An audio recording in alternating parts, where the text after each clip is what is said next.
साका श्याम मंदिर, ये मूर्ति है। भक्त जो है सीढ़ियों से ऊपर जाते हैं। जय हो।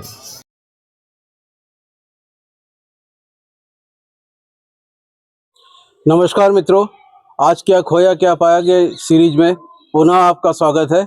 आज हमारे विशिष्ट मेहमान हैं जगमोहन सिंह जी। ये साका श्याम मंदिर में हमको मिले हैं और बहुत ही मधुर कंठ इनका है।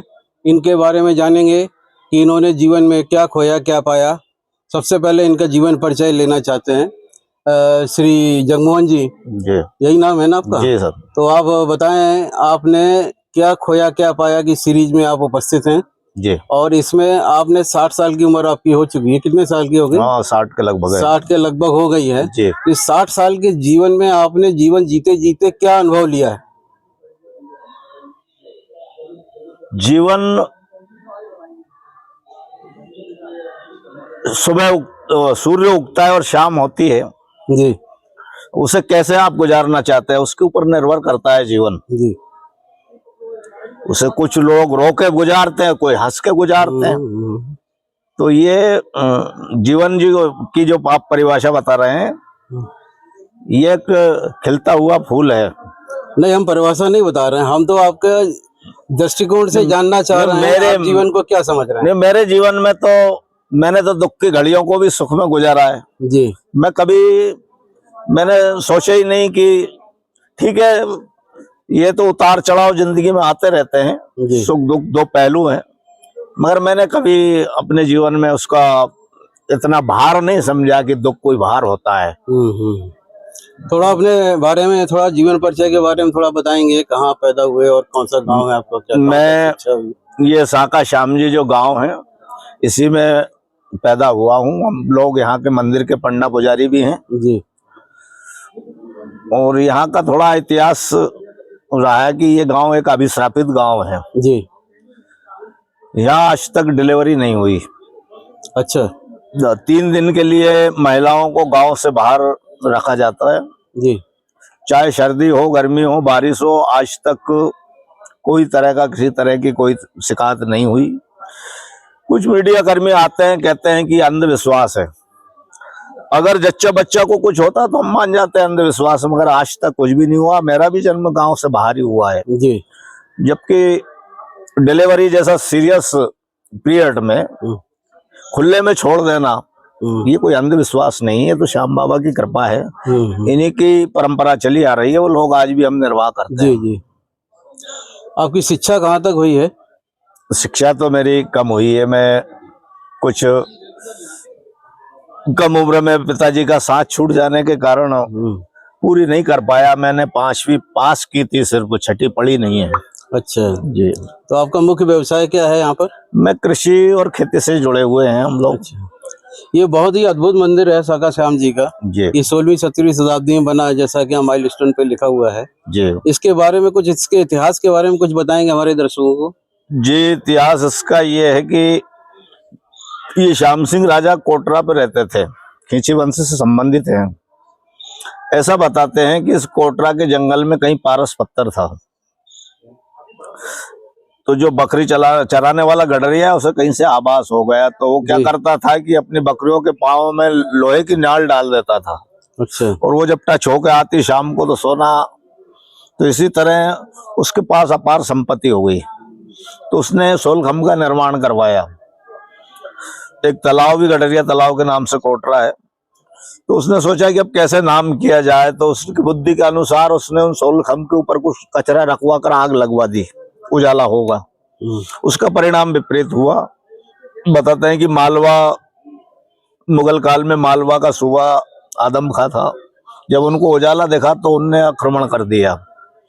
तो उस पीरियड में जो किला ऊपर बना हुआ है, मैं श्याम सिंह खींची से उनका मुकाबला हुआ। राजा उस समय मौजूद नहीं थे जी।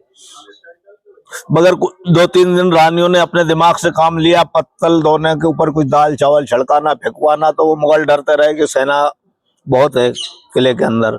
मगर एक दिन वो पत्तल बनाने वाला वो मुगलों से मिल गया कि वहाँ कुछ भी नहीं है, रानी इस तरह का नाटक कर रही है। तो जैसे आक्रमण करना चाहा, उसी पीरियड में राजा का आना हो गया। उनके 7 रानियां थी जी। तो 7वीं जो रानी थी वो गर्भवती थी। राजा जब युद्ध में गए तो रानी से कह गए थे, 7वीं रानी से, कि अगर मैं युद्ध में काम आ जाऊं, क्योंकि मुगल की सेना भारी है, तो तुम किसी तरह ये तुम्हारे पेट में पल रहा जच्चा बच्चा की रक्षा करना जी। परिणाम यही हुआ, राजा युद्ध में काम आ गए। तो 6 रानियों ने आत्मदाह कर लिया, वहां मदागन है बनी हुई उसमें जी। 7वीं रानी जो गर्भवती थी उसने अपना भैंस छुपा करके डलिया टोपली झाड़ू वाली बन के वहां से निकली जी। निकलकर जब यहाँ से गुजर रही थी तो यहाँ कुछ दैविक शक्तियों ने उन्हें रोका कि तुम यहाँ मंदिर का निर्माण कराओ। तो उन रानी ने कहा कि नहीं, मेरा पति युद्ध में काम आ गया और मेरे पीछे मुगल पड़े हुए, मैं नहीं करवा सकती। तो उन्होंने कहा कि हम आपकी पूरी मदद करेंगे। तो वो एक गुर्जर रहता था, उसके संरक्षण में वो रानी रुकी जी। जो उनके गर्भ से संतान पैदा हुई उससे हम ये परिवार हमारा पूरा है जी। और उसी टाइम से वो पूजा भी हम ही लोगों की है, ना तो यहाँ पंडित करता है ना कोई साधु महात्मा करता है, हम ही लोग। आप लोग राजवंश के वंशज हैं? जी, हम खींची वंश से संबंधित हैं जी। और ये हमारे इतिहास में भी है और इसी की वजह से आज तक गुर्जर समाज में किसी को जागीर नहीं प्रदान की गई, मगर हम लोगों को जागीर प्रदान की गई थी।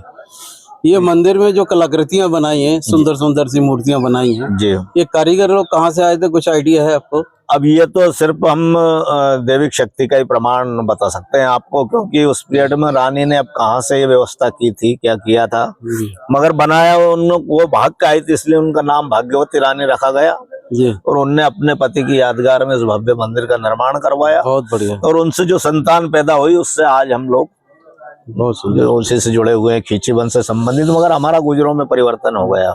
दूसरा आपका शौक क्या क्या है? शौक तो मेरा हसबा खेली धरवा ध्यान, इससे बड़ा कोई शौक नहीं है।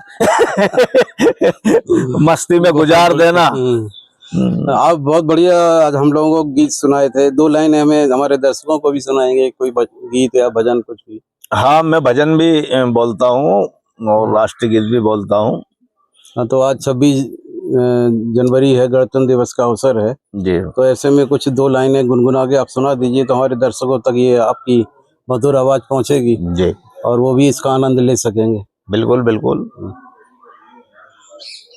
जहाँ डाल डाल पर सोने की चिड़िया करती है बसेरा, वो भारत देश है मेरा, वो भारत देश है मेरा।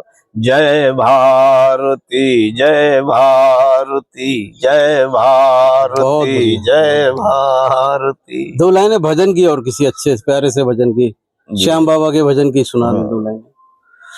तो श्याम बाबा को समर्पित है कि मैं तो सब देवाने छोड़ श्याम थारे ध्यावा, मैं तो सब देवाने छोड़ श्याम थारे ध्यावा। बहुत बढ़िया।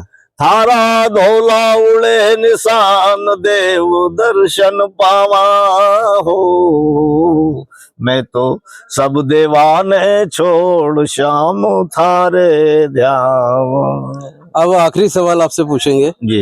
हमारे दर्शकों को आप क्या संदेश देना चाहेंगे, क्योंकि 60 साल की आयु आप बिता चुके हैं, ये जीवन के काफी अनुभव आपने ग्रहण किए, अच्छे भी बुरे भी, और नवयुवक जो हमारी पीढ़ी है वो किस तरह से अपने जीवन को आगे बढ़ाए, क्या उसकी सोच रहनी चाहिए, क्या उसके आदर्श रहने चाहिए, इस संबंध में संक्षिप्त में आप जो कुछ संदेश देना चाहेंगे? मैं भविष्य की पीढ़ियों को कहना चाहता हूं, क्योंकि वक्त के साथ में व्यवहार बदलना सीखो। बहुत बढ़िया। वक्त के साथ में व्यवहार बदलना सीखो, धार को देख के पतवार बदलना सीखो। अरे जिंदगी ज्वार है, हटकी तो डूब जाओगे। बहुत बढ़िया बहुत बढ़िया। और खुद को देख के व्यवहार बदलना सीखो। बहुत सुंदर बहुत सुंदर बहुत सुंदर, बहुत अच्छा लगा। आपको बहुत बहुत धन्यवाद हमारे कार्यक्रम में पधारे। जय हिंद जय भारत।